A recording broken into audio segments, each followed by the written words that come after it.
का स्वागत है प्रिया सिंह तोमर के यूट्यूब चैनल पर। आइए दोस्तों, आज पढ़ेंगे हम शास्त्रीय अनुबंधन का सिद्धांत यानी शास्त्रीय परंपरागत अनुबंधन का सिद्धांत। दोस्तों, यह सिद्धांत किसने दिया था? यह सिद्धांत ईपी पावलोव ने दिया था, यानी पावलोव ने दिया था। इनका पूरा नाम क्या है? Ivan Petrovich Pavlov. अब यहाँ पर महत्वपूर्ण क्वेश्चन बनता है कि अनुबंधन क्या होता है। दोस्तों, महत्वपूर्ण क्वेश्चन क्या बनता है कि अनुबंधन क्या होता है। मैं लास्ट क्लास में बता चुकी हूँ, लेकिन एक बार फिर देखते हैं। अनुबंधन जब कोई व्यक्ति बार बार अनुक्रिया करने पर उद्दीपक को प्राप्त हो जाता है। तो किसकी प्राप्ति होती है? अनुबंधन की। अब ये अनुक्रिया क्या होती है और उद्दीपक क्या होता है? जब कोई प्राणी बार बार क्रिया करे, उद्दीपक क्रिया करके उद्दीपक को प्राप्त कर ले, अनुक्रिया। उद्दीपक क्या होगा? वातावरणीय घटक, मैं बोलूं प्राकृतिक घटक को व्यक्ति प्राप्त कर ले अनुक्रिया के द्वारा, तो उन दोनों के मध्य में क्या बनेगा? एक संबंध बनेगा। क्या बनेगा? संबंध। इसे मनोविज्ञान की भाषा में क्या बोलते हैं? अनुबंधन। समझ में आया होगा दोस्तों। इवान पेट्रोविच पावलोव ये रूसी शरीर शास्त्री थे। कौन थे? रूसी शरीर शास्त्री, मनोवैज्ञानिक थे। वैज्ञानिक थे। दोस्तों, इवान पी पावलोव ने अपना प्रयोग किस पर किया? कुत्ते पर। 1904 में इन्होंने पाचन क्रिया शोध स्टार्ट किया। पाचन क्रिया पर शोध किया। पाचन क्रिया पर शोध करने के बाद इन्होंने निष्कर्ष निकाला कि जब कुत्ते को भोजन दिया जाता है तो उसके मुंह से क्या निकलती है? लार। इन्होंने निष्कर्ष निकाला कि जब कुत्ते को भोजन दिया जाता है तो किसकी वृद्धि होती है? लार की।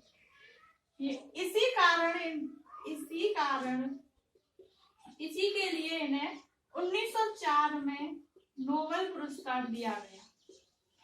नोबेल पुरस्कार दिया गया। दोस्तों, यहाँ तक समझ में आया होगा। आप इसका स्क्रीनशॉट ले सकते हो।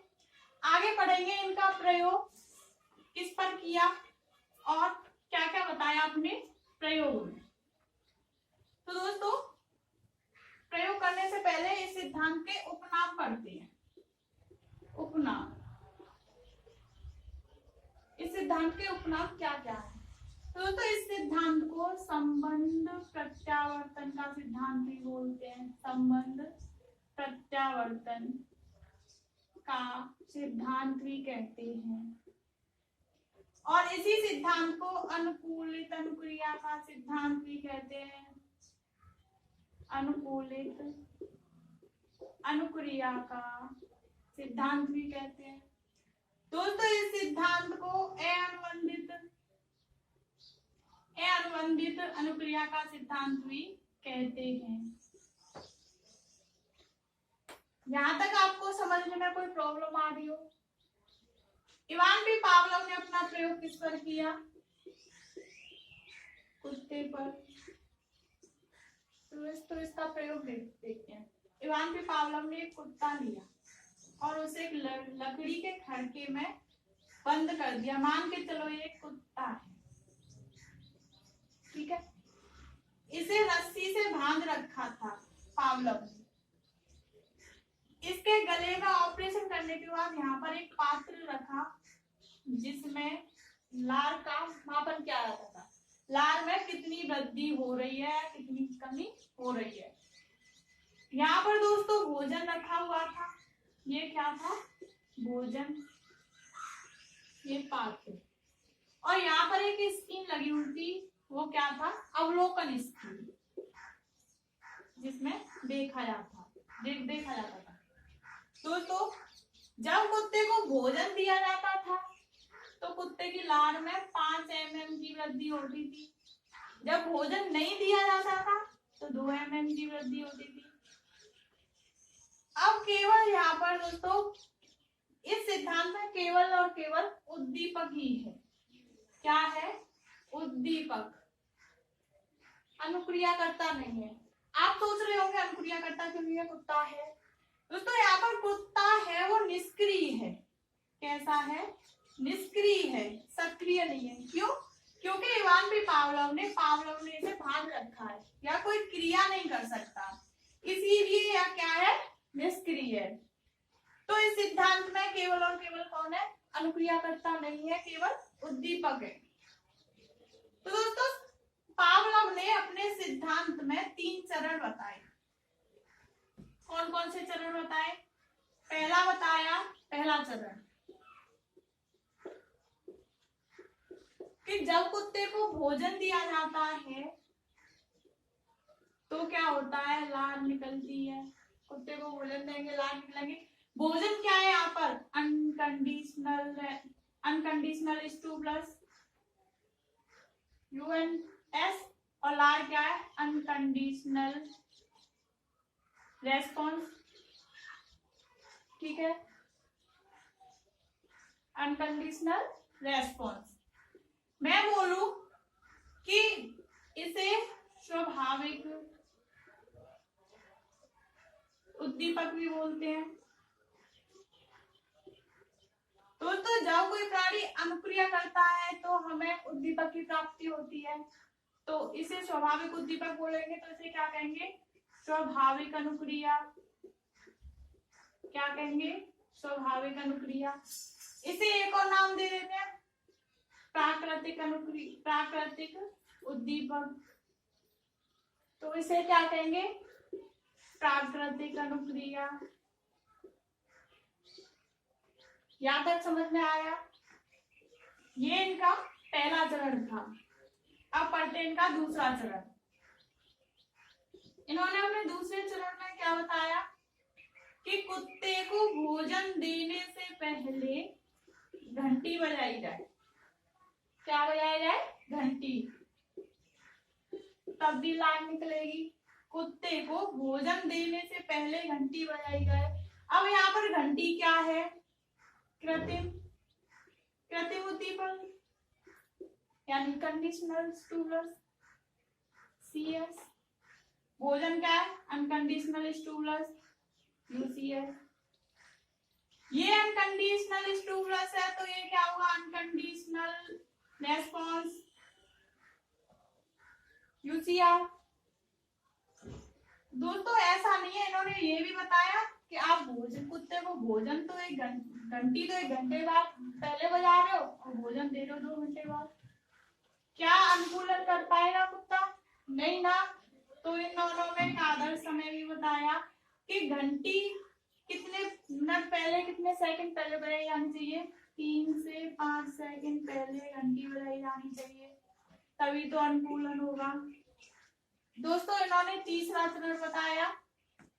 तीसरा चरण कौन सा बताया? कि कुत्ते के सामने केवल और केवल घंटी बजाए फिर भी क्या होगा? अनुकूलन होगा। यानी कुत्ते के सामने घंटी बजाई जा रही है फिर भी कुत्ता लार निकाल रहा है। ऐसा क्यों हो रहा है? क्योंकि यह क्रिया हमने बार बार की, तभी तो ऐसा हो रहा है। यह इन्होंने तीसरा चरण बताया। घंटी यहाँ क्या है? CS, तो लार भी क्या होगी? CR, कंडीशनल स्टिमुलस, और ये क्या हो गया? Conditional response. तो दोस्तों आगे अनुबंधन की शर्तें बताएं। यहाँ तक आपको समझ में कोई प्रॉब्लम आ रही हो तो आप मुझे कमेंट करके पूछ सकते हैं। मैं ऐसा करती हूँ आपके अच्छे से समझ में आ गया होगा। अब पढ़ते हैं अनुबंधन की शर्तें। अनुबंधन की शर्तें। तो दोस्तों अनुबंधन की शर्तों में पावलोव ने क्या बोला कि UCS अनकंडीशनल स्टिमुलस और CS को बार बार प्रस्तुत करने का एक क्रम निश्चित होना चाहिए। बार बार प्रस्तुत करने का क्रम निश्चित होना चाहिए। क्यों? ऐसा क्यों बोला? कि दोस्तों यहाँ UCS क्या है? भोजन, और CS क्या है, घंटी। एक निश्चित क्रम क्यों होना चाहिए कि मान के चलो आपने घंटी बजा दी 1 घंटे पहले, भोजन दे दिया 2 घंटे बाद, क्या ये एक निश्चित क्रम होगा? तो इन दोनों के मध्य में निश्चित क्रम क्यों होना चाहिए? क्योंकि घंटी बजाते टाइम थोड़ा बहुत समय, मतलब 2-4 सेकंड का समय होना चाहिए। तो यह कितना समय, 3 से 5 सेकंड का समय, यानी 3 से 5 सेकंड पहले घंटी बजाई जाए, उसके बाद भोजन दिया जाए, तो क्या होगा, हमें लाभ की प्राप्ति होगी। दूसरी शर्त में इन्होंने क्या बताया कि यूसीएस CS से अधिक प्रभावशाली होना चाहिए, अधिक प्रभावशाली होना चाहिए। क्यों, ऐसा क्यों कहा? दोस्तों, तुम कुत्ते को भोजन दे रहे हो बहुत कम और घंटी बजा रहे हो बहुत तेजी से, क्या ऐसा हो सकता है? कुत्ते को भी भोजन पूरा होना चाहिए, जिससे उसकी भूख की प्राप्ति हो जाए, जिससे उसका पेट भर जाए। तो यूसीएस CS से अधिक प्रभावशाली होना चाहिए। तीसरा नियम क्या बताया, तीसरी शर्त क्या बताई उन्होंने कि कोई बाह्य अवरोध नहीं होना चाहिए, बाह्य अवरोध नहीं होना चाहिए। बाह्य अवरोध मतलब उसी टाइम पे आप घंटी बजा रहे हो, बाहर से मान के चलो ट्रेन का हॉर्न बज रहा है, या कोई बच्चा ही साइकिल की घंटी बजा रहा है, क्या आप अवरोध अनुबंधन करवा सकते हो? नहीं ना। तो जब घंटी बजाते टाइम कोई बाह्य अवरोध नहीं होना चाहिए। यहाँ तक आपकी समझ में आया होगा। आगे पढ़ेंगे अनुबंधन के नियम। क्या पढ़ेंगे? अनुबंधन के नियम। तो दोस्तों, अनुबंधन के नियम पावलोव ने पहला नियम कौन सा बताया है? उत्तेजना। कौन सा? उत्तेजना।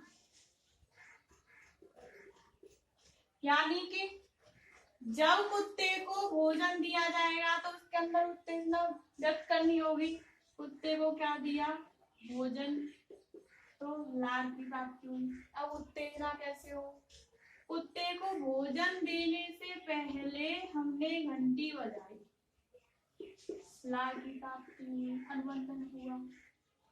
अब भोजन ना दे करके खाली घंटी बजा दी, यहाँ पे क्या हुआ? उत्तेजना उत्पन्न हुई कि कुत्ता घंटी की आवाज सुन करके ही अनुबंधन करने लग जाता है, तो यहाँ पर अनुबंधन उत्तेजना प्राप्त हो गई। दूसरा नियम बताया विलोपन। विलोपन में इन्होंने क्या कहा? जब आप भोजन दे रहे हो यानी यूसीएस, तो यूसीआर की प्राप्ति हो रही है। अब आप खाली सीएस दे रहे हो, सीआर की प्राप्ति होगी। बार बार आप भोजन नहीं दे रहे हो, ओनली घंटी बजा रहे हो, कुत्ता क्रिया कर रहा है। ऐसा 2 दिन हुआ, कुत्ते ने क्रिया की, तीसरे दिन कुत्ते ने क्रिया करना बंद कर दिया। क्यों? कि भोजन मिल नहीं रहा है, तो लार में कमी होने लगी। तो यहाँ पे क्या हुआ? विलोपन। अगला नियम बताया स्वतः लाभ। स्वतः लाभ, स्वतः लाभ कैसे हुआ? आपने भोजन दिया तो यहाँ पे यूसीआर की प्राप्ति हुई। आपने घंटी के साथ भोजन दिया, कुत्ते के अंदर उत्तेजना प्राप्त हो गई। फिर आप घंटी बजा रहे हो, लार निकल रही है। आप डेली कर रहे हो, कुत्ते ने अनुक्रिया करना बंद कर दिया। आप 2-3-4 दिन बाद फिर घंटी बजाते हो, तो कुत्ता सोचेगा शायद मालिक मेरा खाना लेके आ रहा है, तो वह फिर अनुक्रिया करेगा, अनुकूलन करेगा। तो यहाँ क्या होगा? स्वतः लाभ। दोस्तों, एक एग्जाम्पल के थ्रू समझते हैं ऐसे। जैसे मान के चलो यह एक स्कूल है, स्कूल में बच्चे, ये कक्षा है, या बच्चे पढ़ रहे हैं। ये एक टीचर है और ये एक डंडा है। ये अध्यापक अपने बाबू से कहता है कक्षा में जाने से पहले कि बाबू ये डंडा कक्षा में रख के आओ। तो ये बाबू डंडा रखने जाता है, तो बच्चे 1-2 दिन रख के आता है, उनके अंदर उत्तेजना उत्पन्न करना है। 1-2 दिन रखा, और ये टीचर का नियम क्या है कि कक्षा में जाने के बाद पहले बच्चों की पिटाई करना, उसके बाद में उन्हें कुछ कार्य कराना। ठीक है, तो ये डंडा क्या है यहाँ पर CS यानी घंटी का कार्य कर रहा है, और ये किसका कार्य कर रहा है, अध्यापक UCS का। तो दोस्तों बच्चों के अंदर ये डंडा और अध्यापक को देख करके उत्तेजना उत्पन्न हुई। अब मान के चलो एक दिन यह अध्यापक आया नहीं, अध्यापक विद्यालय में नहीं आया, और बच्चे बहुत शोर कर रहे थे। तो जो प्राचार्य था, अध्यापक था, तो उसने क्या किया, बाबू से बोला कि आप कक्षा में एक डंडा रख के आओ। तो बच्चे उस डंडे को देखते ही शोर करना बंद हो गए, उत्तेजना थी उनके अंदर। फिर दूसरे दिन अध्यापक नहीं आया, फिर डंडा रखवा दिया गया बाबू से। फिर तीसरे दिन नहीं आया, तो बच्चों ने क्रिया करना, अनुक्रिया करना बंद कर दिया, तो बाबू ने भी डंडा रखना बंद कर दिया।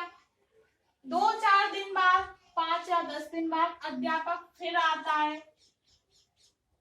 तो अध्यापक ने डंडा रखने के लिए बोला। बच्चे ने सोचा शायद टीचर आ गया है, बच्चे शांत होकर बैठ गए। तो यहाँ पे ये क्या हुआ, स्वतः लाभ हुआ। यहाँ तक आपकी समझ में आया होगा। नेक्स्ट पढ़ेंगे अगला नियम, उद्दीपक सामान्यकरण। उद्दीपक सामान्यकरण क्या होता है, यानी उद्दीपक सामान्यकरण। उद्दीपक सामान्यकरण क्या है कि आप अनुक्रिया करवाने के बाद, आप किसी प्राणी से अनुक्रिया कराने के बाद में उस अनुक्रिया से मिलते जुलते कार्य को देख करके अनुकूलन करने लग जाओगे, अनुक्रिया करने लग जाओगे। अनुबंधन कराने के बाद में उस कार्य को देख करके आप, उससे मिलते जुलते हुए कार्य से देख करके आप अनुक्रिया करने लग जाओगे। जैसे मान के चलो कुत्ते पर अनुबंधन कराया, तो आपने कुत्ते को छोड़ दिया और कुत्ते को कहाँ पहुंचा दिया, रेलवे स्टेशन। रेलवे स्टेशन पे जब ट्रेन की घंटी बजी, ट्रेन का हॉर्न बजा, तो कुत्ते ने सोचा कि मुझे भोजन मिलेगा, वह अनुबंधन के लिए रेडी हो गया, वह तैयार हो गया। ये क्या हुआ, सामान्य उद्दीपक। अगला है उद्दीपक विभेदन। उद्दीपक विभेदन। उद्दीपक विभेदन क्या होता है, जब कोई प्राणी उद्दीपक और विभेदन में अंतर करना समझ जाए, यानी जब कोई प्राणी घंटी और उससे मिलते हुए कार्यों में विभेद करना समझ जाए, यानी घंटी की आवाज अलग पहचानने लग जाए, और किसी घंटी की आवाज बज रही है तो उसे अलग पहचानने लग जाए, तो वो क्या होगा, उद्दीपक विभेदन। अब नेक्स्ट नियम में बताया था बाह्य अवरोधन। बाह्य अवरोध यानी जब कोई अनुबंधन कराया जा रहा है तो कोई बाह्य अवरोध नहीं होना चाहिए। अगला बताया कालिक नियम। कालिक नियम यानी आप भोजन दे रहे हो, भोजन देने से पहले क्या बजा रहे हो, घंटी। ये यूसीएस। तो दोस्तों इन दोनों के बीच में एक क्रम का नियम होना चाहिए, निश्चित समय होना चाहिए, जो कितना है, 3 से 5 सेकंड का। ऐसा नहीं है कि आप घंटी 2 घंटे पहले बजा रहे हो, भोजन 1.5 घंटे बाद दे रहे हो, अनुबंधन होगा नहीं होगा। तो दोस्तों इस सिद्धांत के हम शैक्षिक महत्व पढ़ते हैं। क्या पढ़ते हैं, शैक्षिक महत्व। पावलोव ने क्या बोला था, पावलोव ने बोला कि जब हम किसी छोटे बच्चे को पढ़ाते हैं तो उसे अनुबंधन से संबंध करके पढ़ाना चाहिए। जैसे का से कबूतर, यहाँ पे क्या हो रहा है, का कबूतर से अनुबंधन हो रहा है। ए से ए फॉर एप्पल। बच्चा आसानी से सीखेगा, क्यों? क्योंकि क का अनुबंधन किससे हो रहा है? कबूतर से। ए का अनुबंधन किससे हो रहा है? एप्पल से। दूसरे नियम में क्या बोला इन्होंने कि बच्चे के अंदर भय, घृणा को अनुबंधन के द्वारा कम किया जा सकता है या खत्म किया जा सकता है। बच्चे के अंदर भय उत्पन्न हो, घृणा हो, तो इस नियम के द्वारा, अनुबंधन के द्वारा इसे कम किया जा सकता है। अगला बताया था कि इस नियम में बच्चों को अच्छी अच्छी आदतों का निर्माण किया जा सकता है। क्या? अच्छी अच्छी आदतों का निर्माण कराया जा सकता है। क्यों? क्योंकि आप बोले सुबह जल्दी उठो, उठ करके योगा करो, आसन करो, वो अनुबंधन ही तो करा दे। तो ये इसके शैक्षिक महत्व हुए। दोस्तों, आपको यहाँ तक समझने में कोई भी प्रॉब्लम आ रही हो तो मुझे कमेंट करके जरूर बताएं। और आपको मेरी वीडियो अच्छी लगी हो, तो आज का सेशन अच्छा लगा हो तो मेरे वीडियो को लाइक, शेयर एंड कमेंट करना ना भूलें। Thank you.